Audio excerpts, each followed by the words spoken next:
بسم اللہ الرحمن الرحیم۔ 7 بکھرے موتی۔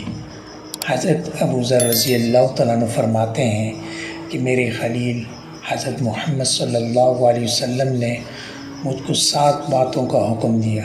چنانچہ آپ نے ایک حکم تو یہ دیا کہ میں فقراء اور مساکین سے محبت کروں اور ان سے قریب رہوں۔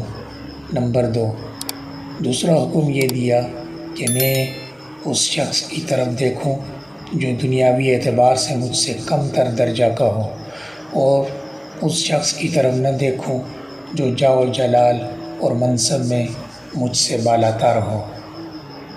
تیسرا حکم یہ دیا، قرابت داروں سے ناطے داری کو قائم رکھو، اگرچہ کوئی قرابت دار ناطے داری کو منقطع کرے۔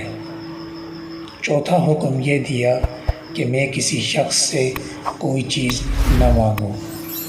پانچواں حکم یہ دیا کہ میں ہر حالت میں حق بات کہوں، اگرچہ وہ سننے والے کو تلخ معلوم ہو۔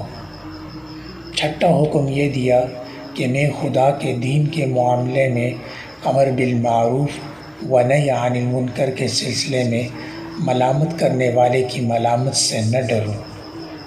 اور ساتواں حکم یہ دیا کہ میں کثرت کے ساتھ لا حول ولا قوت الا باللہ کہا کروں، کیونکہ یہ کلمات اس خزانہ میں سے ہیں جو عرش الہی کے نیچے ہیں۔